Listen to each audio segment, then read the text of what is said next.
Hello everybody, हम doctor विशेष। और बचपन में हम सभी को मधुमक्खी या ततैया काटा तो होता है। हमारे तरफ कहा जाता था कि अगर कोई मधुमक्खी काट ले तो वहां पर हमें लोहा रगड़ना चाहिए। तो क्या ये बात साइंटिफिकली सच है? और आगे हम ये भी जानेंगे कि अगर कभी किसी को कोई ततैया या कोई मधुमक्खी काट लेती है तो उस केस में हमें क्या करना चाहिए।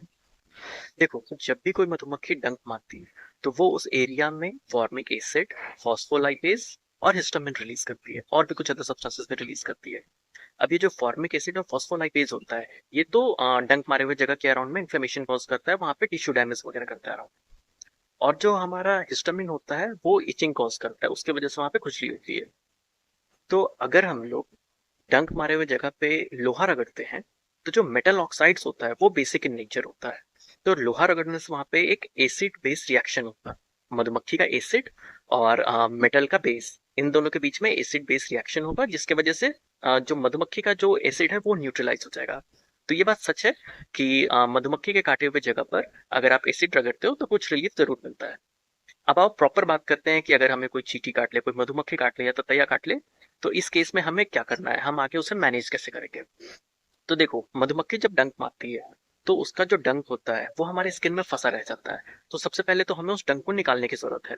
तो निकालने के लिए आप क्रेडिट कार्ड का या फिर चाकू के ब्लंट एज का यूज कर सकते हो। उसके इस तरह स्क्रैप करके आपको निकालना है। किसी चिमटे या ट्वीजर की मदद से इस तरह से पकड़ के नहीं निकालना है। क्यों? क्योंकि आप जब इस तरह उसे पकड़ोगे तो उसके डंक में जो बचा हुआ वेनम होगा, जो मधुमक्खी का वेनम होगा, वो भी हमारे स्किन में आ जाएगा, जिसकी वजह से और भी ज्यादा तकलीफ होने लगेगी। तो सबसे पहले तो हमें उसके डंक को निकालना है स्क्रैप करके। उसके बाद हमें उस पर्टिकुलर एरिया को साबुन से धोना है, अच्छे से क्लीन करना है। साबुन भी हमारा बेस होता है, तो साबुन भी उसके एसिड को तो न्यूट्रलाइज करेगा ही, और साथ में इन्फेक्शन होने से भी रोकेगा।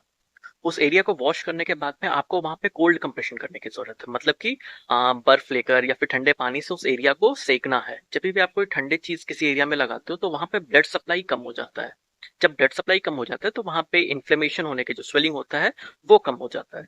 तो हमें कोल्ड कंप्रेशन देना है। तो मधुमक्खी के काटने पे हमें ये तीन चीज करनी है। सबसे पहले तो उसके डंक को निकालो, साबुन से उस एरिया को अच्छे से धो, और फिर उसके ऊपर कोल्ड कंप्रेशन करो, ठंडे चीज से, ठंडे पानी से या बर्फ से वहां पे सेकाई करने की जरूरत है।